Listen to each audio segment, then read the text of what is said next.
So for those of you who are just tuning in, we just did a 20-minute version of this and Yep. we realized we weren't recording. So welcome. So it's a good start. It's a good start. We know what we're doing. People should listen to us.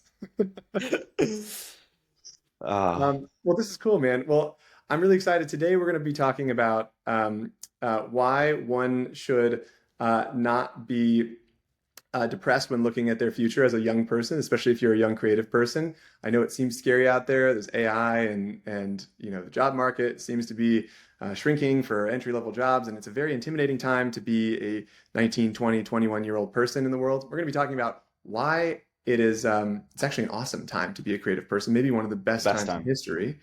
Not even And close, yeah. before we kind of dig into the meat of that, maybe we should talk a little bit about why the heck people should listen to us. So Yeah. maybe you can share a little bit about your background. Yeah. Well, my name's Adam Carney. I'm one of the co-founders of 2080. I dropped out of college when I was 19. I was going to finish college in 2 years, and I something woke up inside of me where one, I hated the frat life. I That wasn't for me. I wanted to do something entrepreneurial. I didn't know what it was.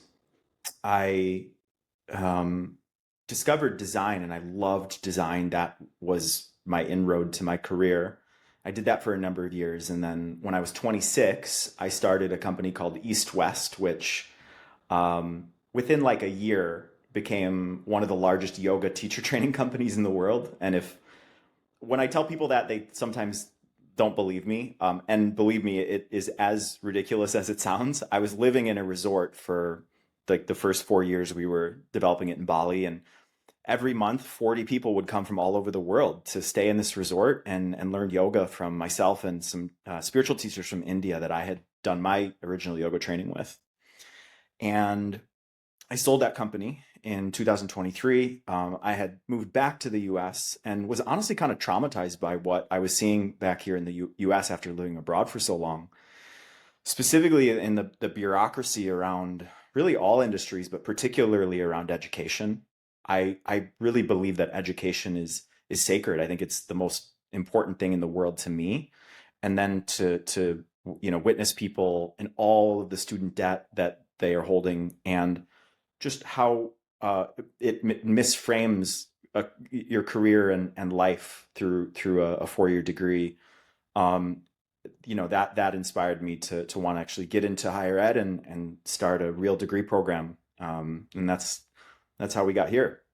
Uh, yeah, so I'd Yeah, love to hear your yeah, version. I love it. I love your story is so inspiring. I'm super excited to be here because you kind of pulled me into this project because I think we are kindred spirits in a lot of ways. When we first met, our stories are very similar. I also dropped out of college. I dropped out in my senior year. I was a transfer student, went through, and in my last year, just decided it wasn't the right path for me. My parents were stoked about that, and I ended up kind of traveling for a while, living in China, studying Chinese. I love learning. I love studying, but the format of that style of study wasn't really for me. And looking back in retrospect, now I understand why and what needs to be different about it. Got into entrepreneurship, started making tools for people to learn language faster, specifically how to read Chinese.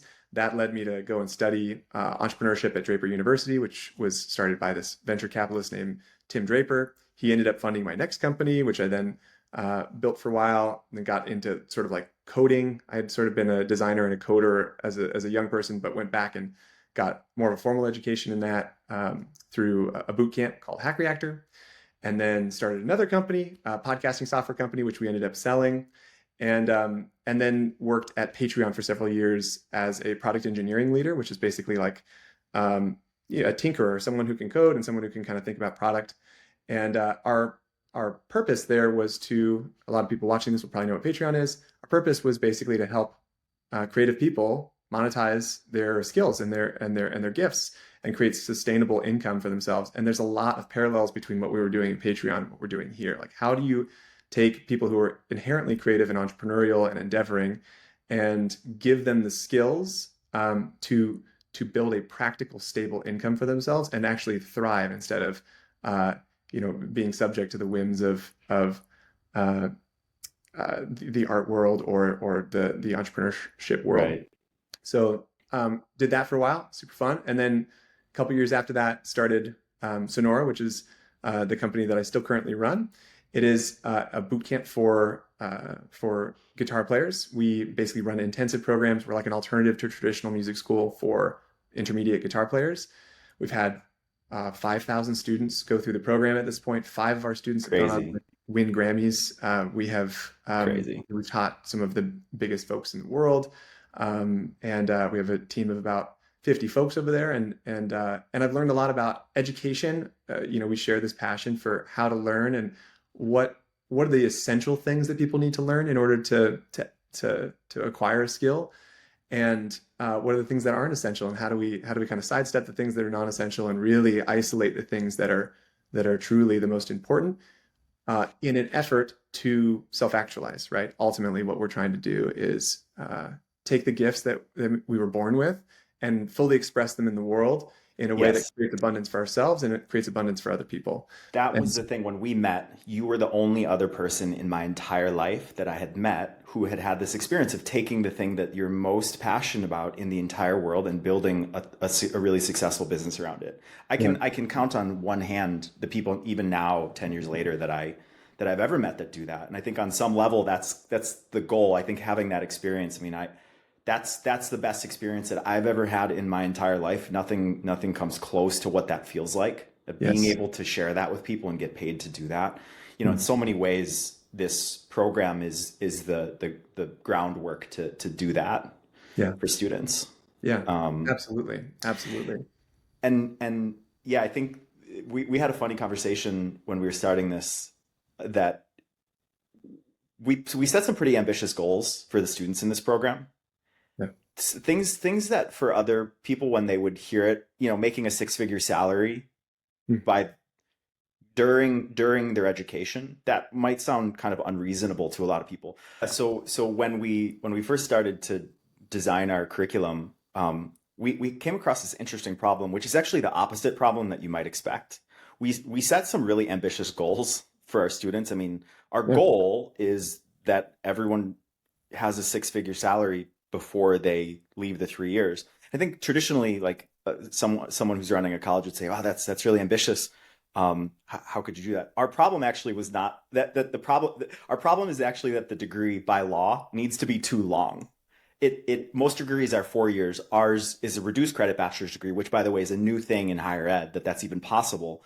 But if you say you have 3 years to train some students to make six figures, I'm like, it kind of feels like we could do that in a year and a half, and we're like, you know, and so we have some interesting other coursework that we fill in that's also essential apart from just that goal. But yeah, I thought that was like just telling to how um, when you have the right people who have actually done the work that you're training to do, training you, that changes everything. The yeah, problem with higher ed is that in most colleges, they require their teachers to have either master's degrees or PhDs. Now, if you ask the question, how many successful entrepreneurs have master's degrees or PhDs? I don't know any. yeah. I don't know any Yeah, either. Yeah, yeah. But that's one of the problems of higher ed, right? Like one of the problems is that the fact that colleges require their teachers to have these high credentials that take many years to acquire is they've spent their entire career inside of this siloed, sort of like protected environment rather than interacting with the real world, finding real customers, and like really having to right. do it out there in the wild. So it creates this environment where one, everything is theoretical, everything is uh, hypothetical in a way. Like if you were to start a business, you should probably do these things. When in Right. reality, I think we can probably relate on this point. All of the biggest learnings we've ever had in our life happen when we're doing the thing. So why not just put that into school and surround students in 100%. an environment where, they're going through it. They're held by people who have done it before, giving them good advice, good tactics, and Right. understanding the principles, but they're actually doing it. So the lessons hit, you I'll know? give an example of that. I learned how to financial model in college. 8 years later, I got to this point where, I was collecting like 200 grand a month for East West. And I was like, how much do I spend on ads? How much can I pay people? So then I just opened a Google spreadsheet and I just kind of started to intuitively write it down. And I didn't remember anything about financial modeling because it was all theoretical. But just from being in the situation, I was like, okay, yeah, we can spend about this much on ads. I had created a financial model and I really understand it. And I actually got quite good at it because of that direct experience. And I think everything that I've learned has just been a different version of that.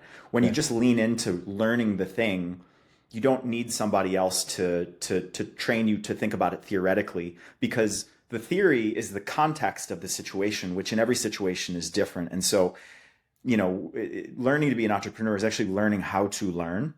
Mhm. It's learning how to relate to your customer and relate to situations so that you can learn and make breakthroughs in steps that are holding you back. Yes, absolutely. And there's something interesting that you bring up there too around just-in-time learning.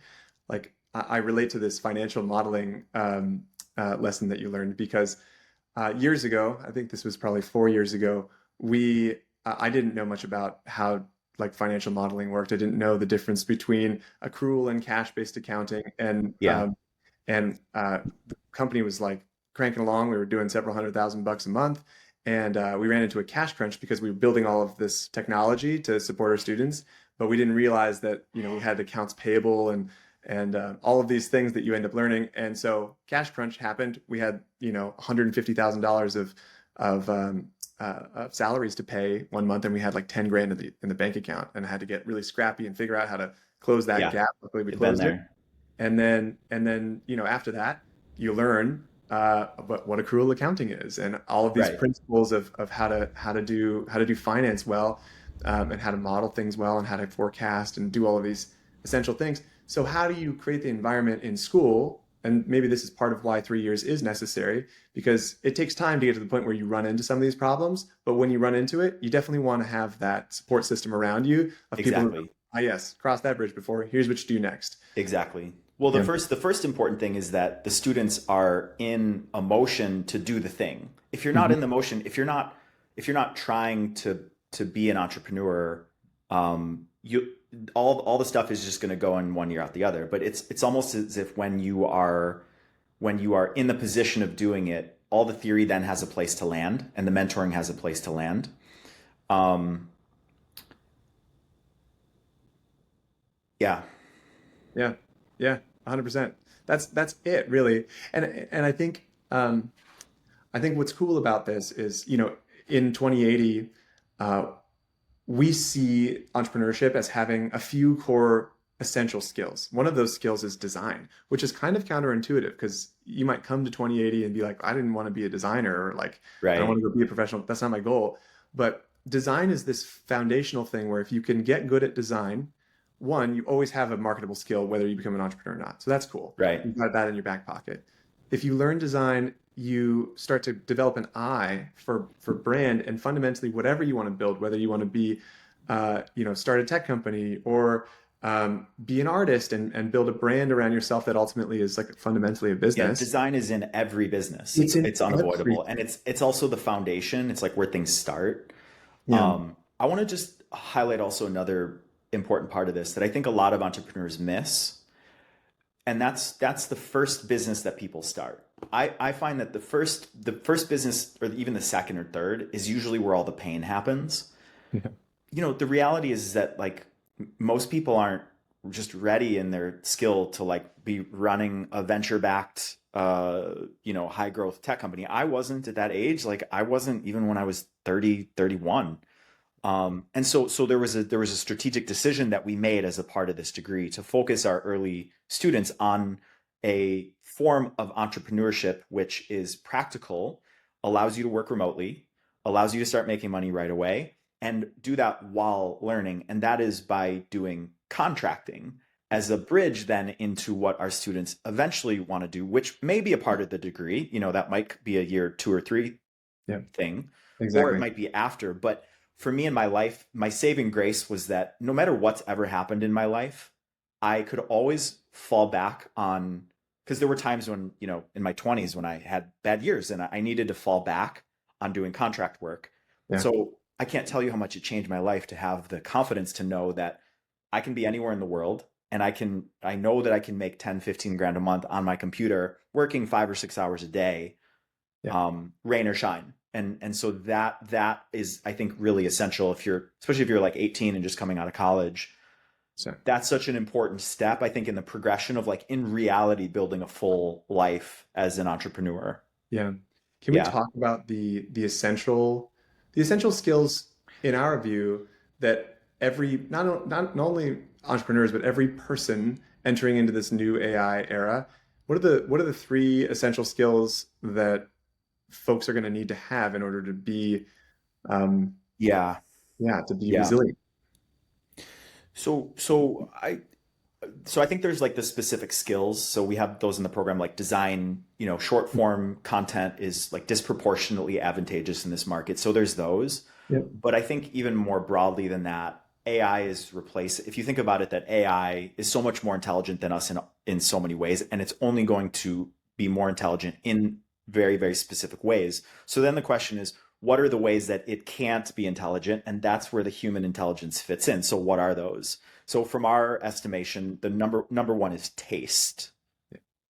Taste, meaning how you describe something, how you're making a design decision. That's not something AI can do, and that will always be the taste will always be a human component. That skill to me is like what makes or breaks entrepreneurs in the next era. Yeah. Yeah, and Yeah, if you're generating, I mean, obviously everyone is going to be using AI to generate so much content and now right. emerging video and websites and maybe even some design stuff. But what's going to set people apart is there's a lot of slop out there. Like how do Yes. you communicate with the AI and then know, okay, what you generated is actually good and going to work for my intended purpose. And that's fundamentally a human trait. Yeah. Well, what's yours? What do you think is like the most Yeah, essential I think non-AI skill? Yeah, I think systems thinking. I think we talk a lot about cross systems thinking, Yep. especially my background as an engineer. I think about how do all of the systems fit together. So, in a business, for instance, you've got a marketing system, you've got a sales function, you've got a fulfillment function, you've got a finance, you've got operations, and all of these parts of the system need to fit together and interface well and be efficient. Within let's talk about like process optimization. Let's say something takes you 3 4 hours to complete.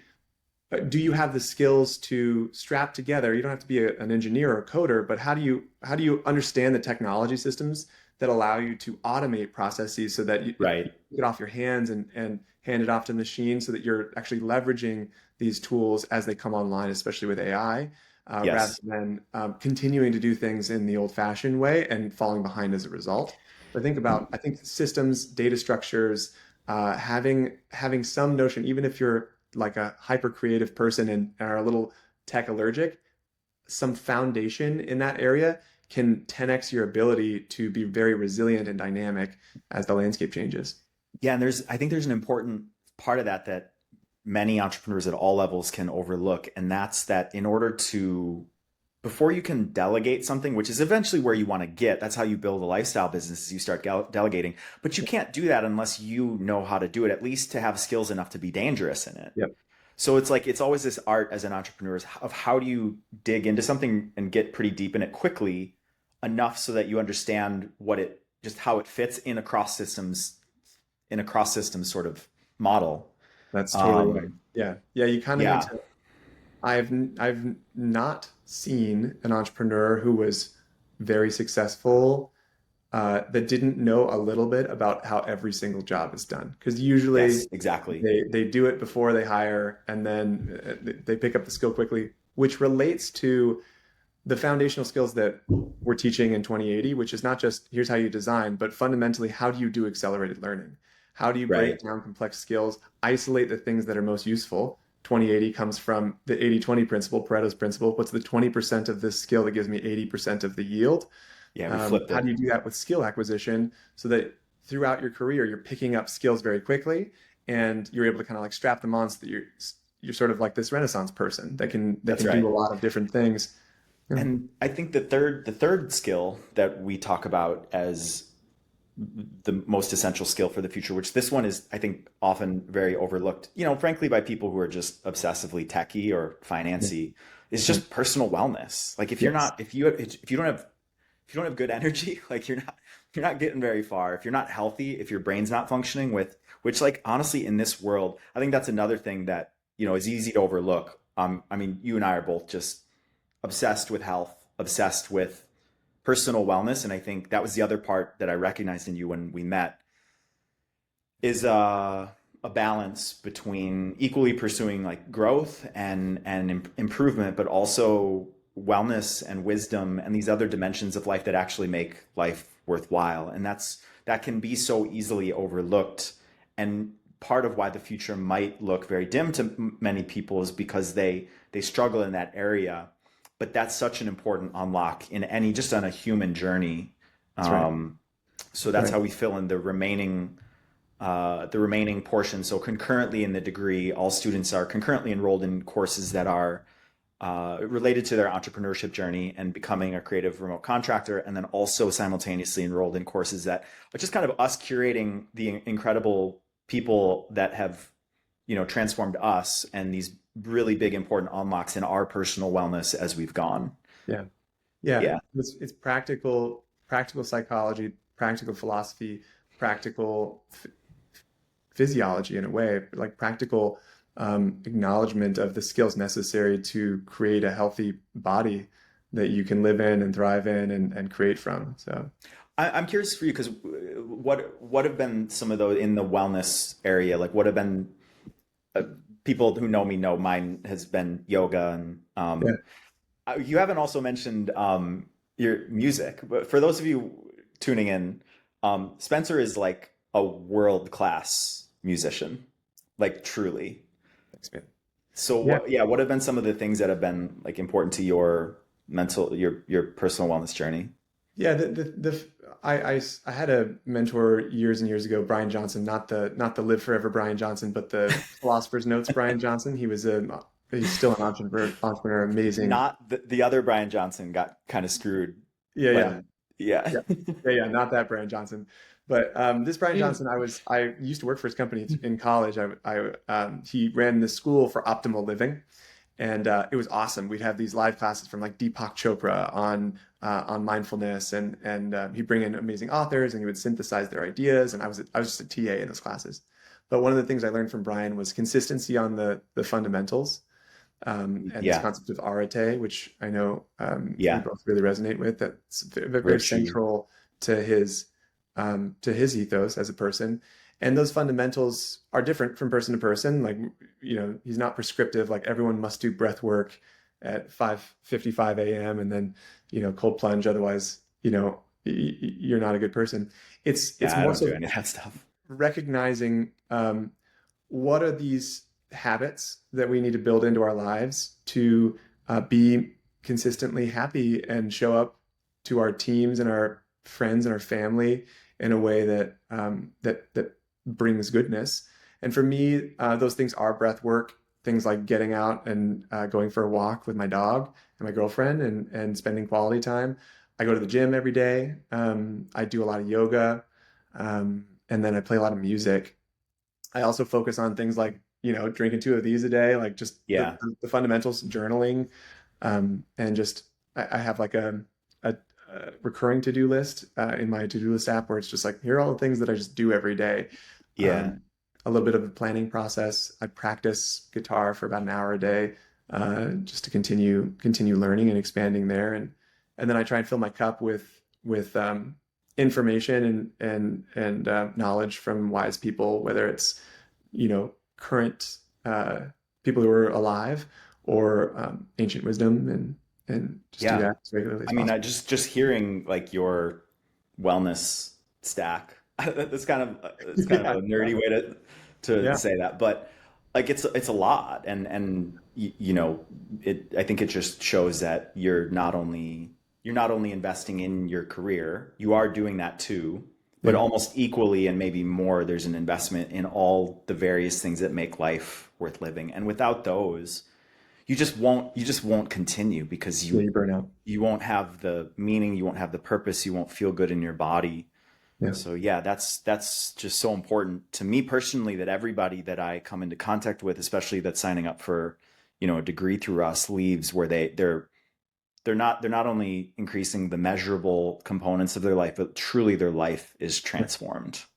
Yeah. Yeah. It's holistic, right? Like you, and this kind of goes back to one of one of the funny reasons why I also left college is in college I was studying under this guy Brian Johnson, and there was an option at UCLA to design your degree, which they didn't actually like. They had the option, but they didn't allow a lot of people to do it. So I pitched them on a an optimal living degree, and in retrospect, I think it would be an awesome thing. The administration did not approve of it, but it was basically like, what are all of the things that I need to learn? Oh, so they had a design your degree program. You Yeah, designed it and then they rejected it. I designed, yeah, I pitched them on this, like, I wrote this like 10-page dossier on all the things that I thought would be helpful. Early childhood Yeah. development, positive psychology, meditation and mindfulness, like all these like physiology courses to understand how the body works and how Yeah. the aging process All the works. most important stuff. And they're like, nah. They're like, that is not, I remember the advisor told me it's just not rigorous enough.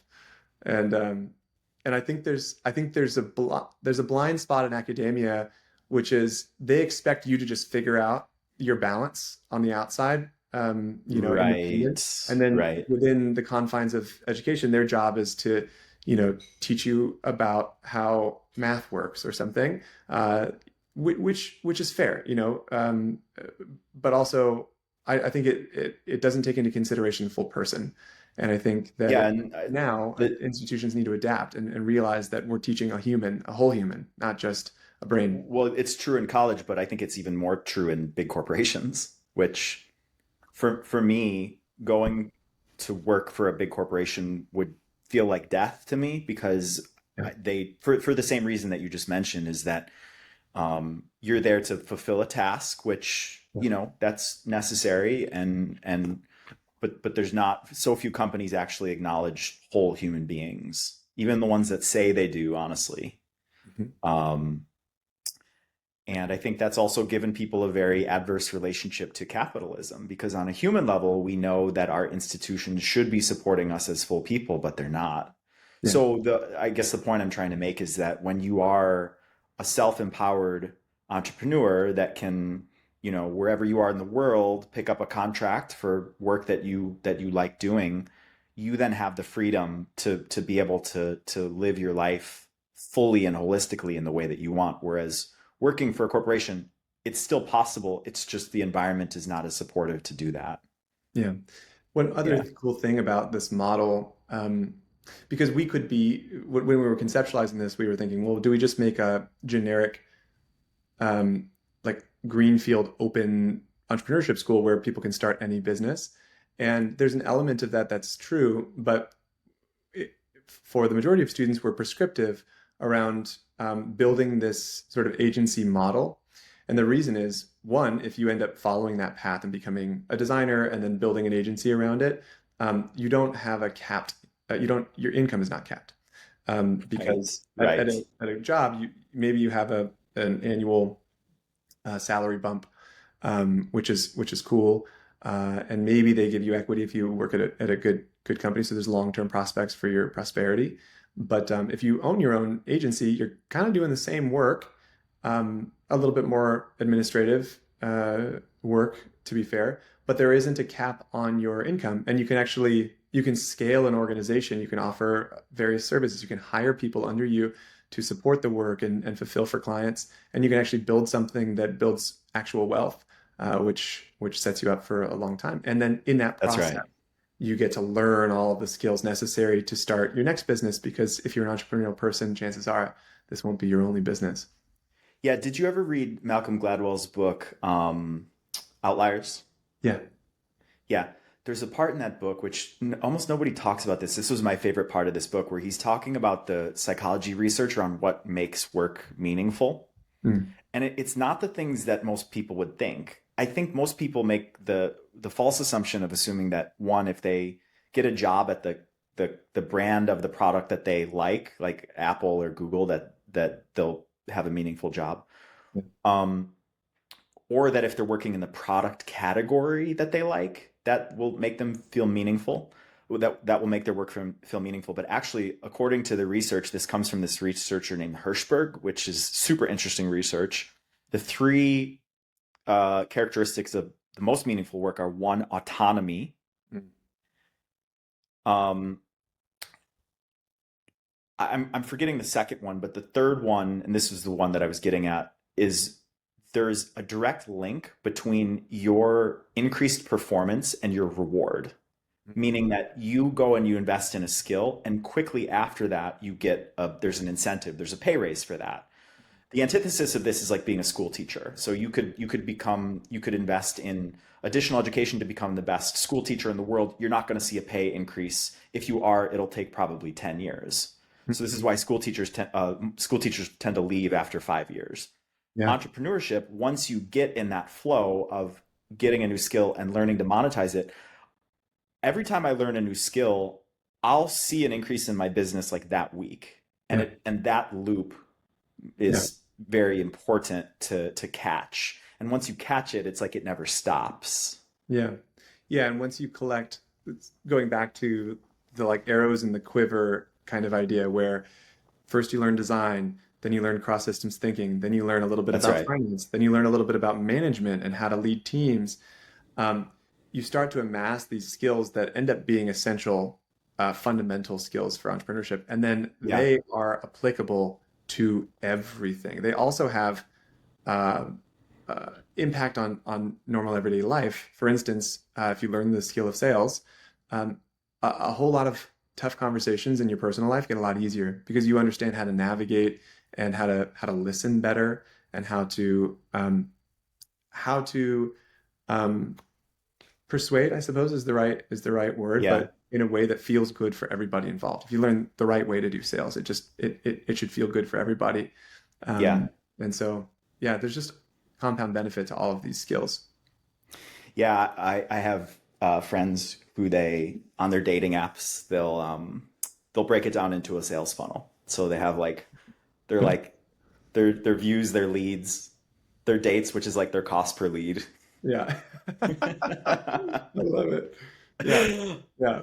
So you can Um, optimize. Yeah, I've got many yeah, and friends. then you optimize the steps in your funnel. Yeah. Yeah. I have a Um, friend who just took product shots of himself. It was basically his face from all four angles as his dating profile. It was like, if we're gonna be shopping for humans, we might as well really shop for humans. that's funny. That's funny. Yeah. Do we want to next talk about the we haven't yet talked about, we've mentioned design, we mentioned short form. There's some other specific skills and Yeah. how we design those into the 6 levels. Yeah. So You want to lead us? yeah. On this degree, we break it down into 6 levels. So the degree is 3 years, and each one of these levels goes approximately 6 months. These are part of something that's called competency-based education, which means that we're not measuring the hours of your butt in a seat. We're actually measuring like the skills that you can demonstrate, which is fairly new in terms of how many higher ed institutions actually implement this. Said another way, if you could demonstrate all the skills on the degree and you gain the competency, you can bypass certain ones of these levels, which is really cool. And many students do that actually. Yeah, so in level one is really all about just basic skills in branding, design, specifically in Figma, which Figma is like really revolutionized design completely. It just made it way easier and more accessible for people. And then just basics of using AI in workflows. These are just foundational skill sets that no matter what you're doing in your career, when you go into doing social media, when you go into doing sales, like everything comes back to these skills, and you can become really powerful if you get really good at branding design and using AI and Figma. Mhm. Yeah. Level two is then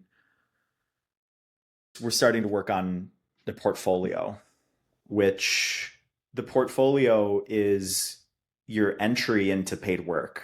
I mean, this, what we were just talking about, how when you invest in learning something new and then get a payback.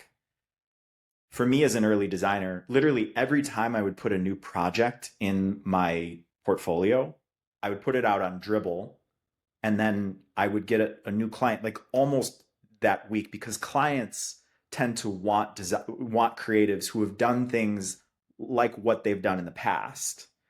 So how cool is that? It's like you throw something new in your portfolio and it opens up a new client for you. So Yeah. that's really what the second 6 months is about, is like really creating an awesome portfolio. And we start to work with mentors who give you feedback on that portfolio. Did you build a portfolio of work when you were first starting? I Because started you my started more in own. engineering, right? Yeah, I was building websites. I started Yeah. way back in the Flash days. So we would like, I was Oh, making HTML, damn. CSS websites, and then I got really into Flash, and then I would go to, I was at the time probably like 15, and I would go to a restaurant in town and be like, "Your guys' website sucks. I I've did already that too. Yeah. redesigned it for you. Here's the design. Do you want me to make this?" And then I would be like, "Cool, pay me $1,000." And then I'd make their website, and that's how I made some money. And I would just kind of rinse and repeat. And I built a portfolio by working with clients, Yeah. and it was a great way to learn all of these skills we're talking about: design, some engineering stuff, and sales, and like how do you actually create deal flow and do outbound and that kind of stuff. Yeah. I similarly, my very first contract, I got paid in sushi. It was in Honolulu when I dropped out of college, and they didn't really have a budget, and I just wanted the work. Yeah, And then I had something in my portfolio to take to the next restaurant, and I said, "Hey, I just did this yeah, website," and then I got my first check for like $1,000 doing my first website. yeah. Um, that's funny. So then level three, our students have a quality portfolio, and we're more working with them on actually getting out to find clients. So on Upwork, which is a super easy way to get clients, on Dribble, which is where I started, tons of lead flow coming through there. And I think working with clients is gosh, that was the nightmare part for me in the first 2 years. I think there's this process of like being both humbled and just getting really practical and like learning you're there to be a service provider. I think a lot of young creatives, like, they want to do what they want to do, and then they run into, I can't make money doing that because I'm not really solving the problem that my client wants me to solve. So a lot of level three is like learning how to work with clients and open up new, because once you get a client to do one thing, even if it's a simple, like they bring you in to do a logo. This happens for me all the time. I'll hire a contractor for one of my companies. I'll just be like, oh, this person's awesome. They get it. Let me give them more work. So when you kind of understand how that happens, it becomes really easy to take a small project and then turn it into a much larger project. I mean, if you get one contract, that can pay your bills for an entire year, truly, if you know what you're doing. 100%. Yep, yep. Yeah. Level three, we're also getting a lot into marketing psychology. Hmm. There's so much to that. Sales psychology. We have a course just on that. Yep. Client acquisition. Yeah, yeah. And then level four, which this is now we're in, like, that this would be the end of year two, is we're talking about business growth. Mhm. So we get a lot into how to actually concept the business. And I think just like on a cursory level, like there's some business models which are designed to grow, and then there's other ones like, I think an example of this is think about like the sectors that are growing right now, like, nuclear energy, quantum AI. These companies are just going like this, they're going to print money Mhm.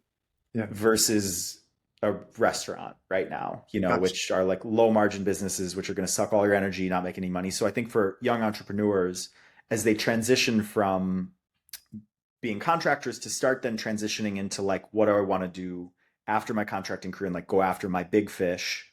How do I actually concept my business in a way that can have high growth potential? And um, Yeah. Yeah, I think, and this is a really important point that I want to touch on, which is if you've been listening this far and you're following along with these stages, you might be thinking, I have no interest in being a designer or starting a design agency, but I want to remind you that like in the normal college path, you're going to be one, taking a bunch of classes that are completely irrelevant to the thing that you want to do. Two, if you are studying these practical skills, you're doing so in a hypothetical or through case studies where they talk about this big business that is way far beyond the scale at which you would be operating. They're a Fortune 500 company and they ran into this issue and here's how they solved it. How would you solve it, right? These types of these levels of problem that you won't encounter for another 20 years in your career. Totally. Totally. And and If ever. and it's not real, right? Well, it's not real for you. It's not your problem. So Right. um, we're not here to press out a bunch of design agencies and have that just sort of be that. We are using this as a container to teach you these fundamental skills. And I'm going to give one cool example, which is once you have this agency that can do these things, you can create a product shop that spins out your own products. The best example of that that I know of personally is this guy named Phil Libin. He's an investor in Sonora, my other company, and he was one of the founders of Evernote. And he's a really neat guy because he's built a bunch of products throughout his career, but he runs this product shop, which is essentially a boutique design agency called All Turtles. And they work on products. They built art. They did our redesign and our rebrand for Sonora, and they're the best. They're the best agency that I have ever met in terms of designers and the quality and caliber of talent. And they dedicate about 50% of their time to working on client projects, and then about 50% of their time devoted to internal projects that they spin up. And they've launched apps that have gone on to raise hundreds of millions of dollars that are their own products that they kind of work on and develop. And it's a really cool model because the reality is if you run an agency that does this stuff, you know how to do all of the constituent That's parts. right. You know how to do the marketing, you know how to do the branding, you know how to do everything. That's what we Yeah. want to do. Not Yeah, just it's an important point. Yeah, it's not just about running a design or creative agency. It's that yeah. those skills in the AI world Yes, are a really appropriate bridge that's right. into the subsequent steps Turns out to of. be the highest leverage path through this thing. Yeah, right. And what one example that just came up for me this week is that I started vibe coding, which like Yeah, you great. were doing it before I was because you're a Oh little yeah. more engineering than I was, but I for the first time got on Base 44 and you showed me Whisper Flow, so I'm literally talking to it, building an app, which that might sound crazy, but literally like building full scale production apps that solve real problems in my company by talking to it. But the point I'm making is that I wouldn't have been able to get it to production ready had I not had design skills. Yeah. Because okay, I can talk to a website all day, but if I didn't have the taste and the design skills to say, hey, here's the right logo, move this over 20 pixels, size it a little down, like it actually now can be a production app. Where if you don't have those skills, it becomes a limitation. Yeah. And knowing, okay, what kind of UX, what flow, knowing how to design a product so that people use it and it's intuitive and all of these things. These are things that, AI makes a guess at, but a lot of times, I mean, having used a lot of Base 44 myself, a lot of times it gets it hilariously wrong the first try, and you have to be like, okay, Totally. that's not going to Totally. make sense. How to Right. understand the data, the data layer, and like how how uh, to architect an app well. You don't have to code it now, but you should understand how to scaffold it and like if that's the path that you want to go down, right? It's also applicable, I will say, having spent the majority of my career working with artists and people who want to be creatives in the world. When I was working at Patreon, especially on the growth team where we were interacting with a lot of creators, the skills that we would have to teach them were not like how to improve your painting or your guitar playing. A lot of times they came to us with those skills and they were already really good. What they needed were these business fundamentals, Exactly. how to understand demand generation and user Exactly. acquisition, and how to convert those leads into paying customers, or in this case, patrons. Um, Fundamentally, a lot of creative people, the misconception is that creative people think that they're just artists, but really they're running a small business. And these creators needed these foundational skills that we teach here at 2080. And there needs to be an environment where creative people can learn those things. So Right. if you count yourself in that camp where you're like, I don't want to start a tech company, this is for you too. Right. Yeah. Like over COVID, I started making and selling art, Yeah, and no, I'm not a very good artist, yeah, but I sold art because I right. have these skills. And so I think it's just to your point, it's like there's a certain layer of skills that when you have them, you feel empowered to be able to do whatever you want to monetize in the future. So yeah, level 4 is really, I think it's like it's about how to grow a business, and it's like half the psychology and what to focus on. And then it's also how to just systematically break down a marketing funnel as well, which that sounds really boring. It sounds really complex when you talk about like cost per lead. When I first heard about this stuff, when I worked at Science Inc. In my early 20s, I was like, shoot me. But then when you're in it and you're actually, people don't realize this, that you can, if you create a simple funnel, which oftentimes I'll do in a week, run an ad campaign to test it, get some data back. I knew that East West was going to be one of the largest teacher training companies in the world in the first month. Yeah. Just because I had a test of marketing Yeah. data, Yep. which I could then just say, okay, if I increase the campaign spend, I know how big we're going to be. And it Yeah. worked. Like it's not as easy as I'm making it sound, but it really works. And That's once you right. have that skill set, it unlocks really the whole world. Yeah. It's a predictable system. And that is the big Yeah, exactly. there are these foundational skills you need to learn, because if you jump straight to paid ads and your design sucks because your taste sucks, then the ads aren't going to work, and you're going to Exactly. fastest way to light money on fire. But if you have these fundamentals and you know how to structure the business and model it out well, then you know, okay, well, my customer acquisition cost is this, and that seems to scale well. And then you've got this dial where you can just like crank the thing up. And Exactly. be like, well, we're going to be this. People would say this to me. When I heard people doing this, talking about this when I was in my early 20s, I was just like, you're lying. Like, that's not how it works. Yeah. But then when you experience it, you're like, Like, oh, wow, wow. that Yeah. really And works. oddly, when I first experienced, like, it actually oddly made me feel really lucky to be alive at this Yeah. time, Yeah. because I was sitting there in Bali and I was like, in what other time in history could I be living here in Bali, spending like 5 hours, like creating an ad, having it reach exactly the people I want it to reach. Like It's it's crazy. crazy when you figure it out.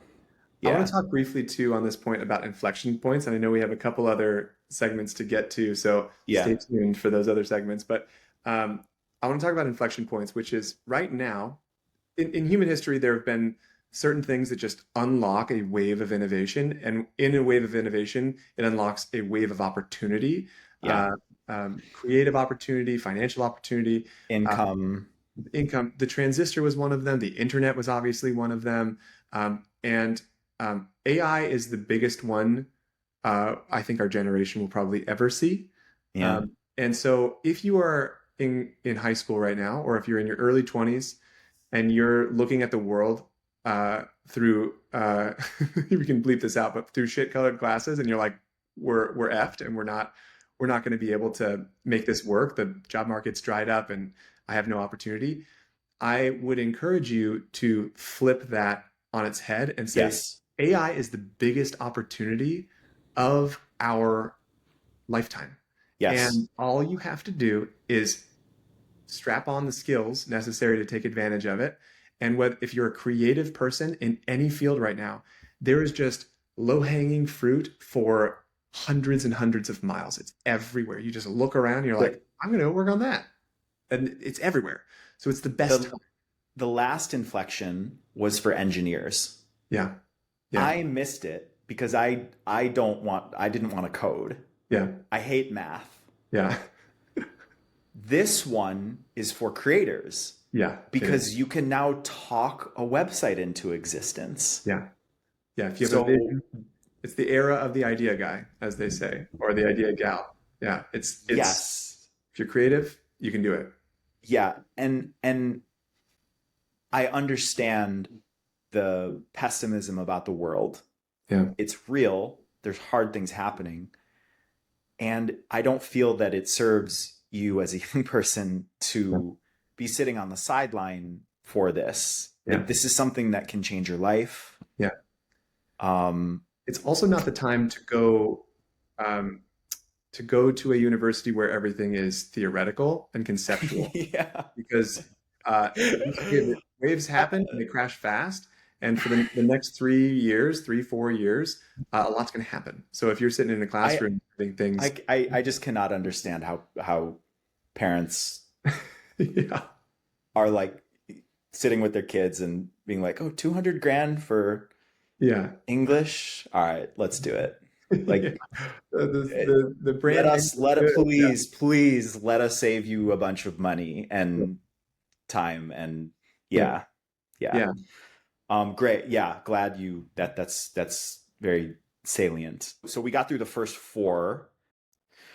All right. So there's a shift after level four. Level four is on growing your current business. And then level five and six, we start to think more about really two things. Level five is like systems thinking, like we were talking about earlier, and how to take processes that take, um, I was going to say like hours, but it's actually like, how do you take processes that take like months and years and put them into a couple hours, and then take things that are taking a couple hours and put them into a couple minutes.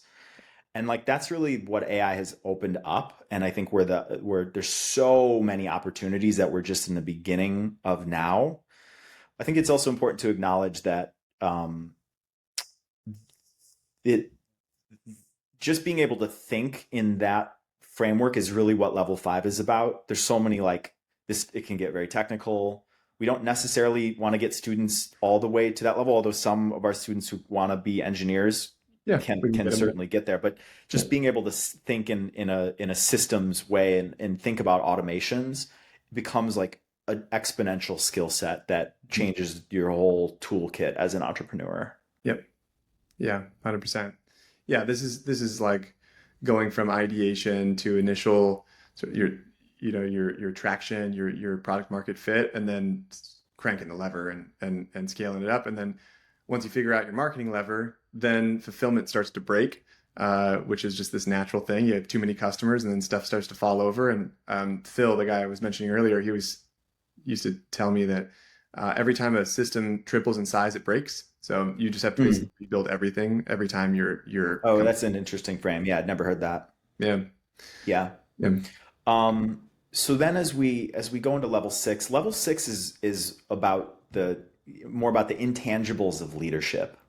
Mm. So you and I are both leaders of current companies outside of this one, and I think there's like to me, leadership is such an incredible and also intense inner journey.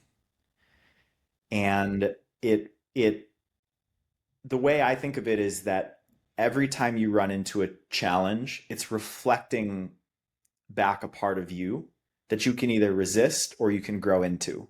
Mhm. So one example of this is when East West was growing like crazy, I also tuned into, although there was this excitement level to that, I tuned into this dimension of a lot of stress and unhappiness in our team.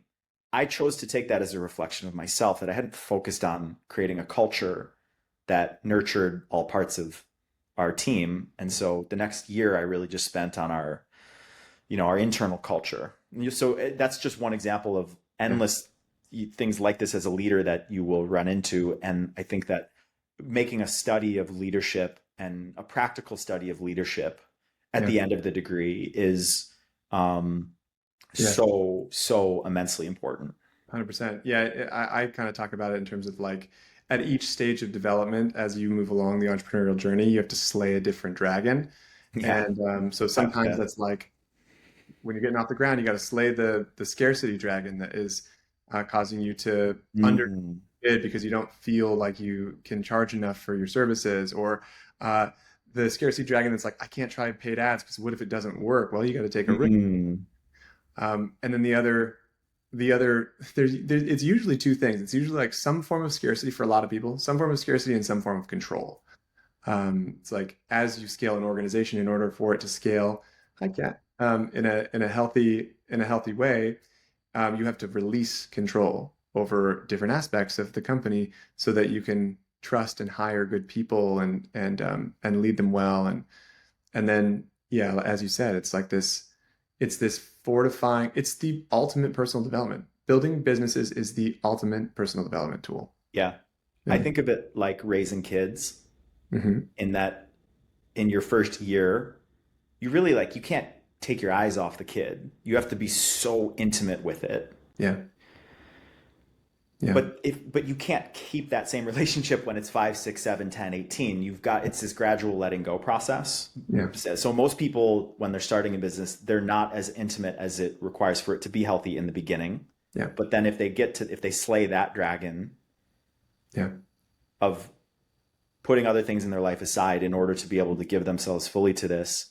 Then Hmm. later on, they don't know how to give it up. So yeah, at every phase, there's a different like inner cultivation that it requires, Yeah. and each one's different, and Mhm. that's what makes it hard, and that's what makes it the most rewarding work truly in the entire world. Yeah. Um, Yeah. so yeah, to me, every day of doing this is just joy and pleasure being able to pass on these lessons to people, especially in this time of pessimism and just no clarity about what to do with your future in the AI world. So Yeah. yeah, I'm so grateful that we're doing this. Yeah, I'm really excited. I think there's a whole generation of creative entrepreneurs that are going to emerge out of this and live thriving, happy lives. And yeah, I couldn't feel more aligned with the mission that we're pursuing here. It's super, super cool. And I think we're going to impact a lot of people. Yeah. Well, next week we're going to create an entire band, launch 100 songs, just as a demonstration of like what you can do with these tools, because I think people don't really realize what's possible in this moment. Yeah. So we're going to try to monetize a totally made up AI band in like an hour. Yeah. And through that process, teach you So tune in like next it week. looks like to monetize and build, yeah, build something like that. It's gonna be fun. Yeah. All right. Cool. All right, man. Well, this was a lot of fun. Um, we need a cool closing slogan. Yeah. I have this thing that I do where I go like this. Like right now, I'm trying to get better at like being on podcasts, and so it's called Adam's Being Famous Journey. So every time I go to my girlfriend, I go famous. So like we could have the anime if the animator's here, just like choose some slogan and just we'll both go like this, Sort of like the more and you the know type of slogan exactly. So the slogan will just pop up on the screen. great. Yeah. That's our close for today. Yeah. Thanks for watching, everybody. Thanks, Appreciate you. Spencer.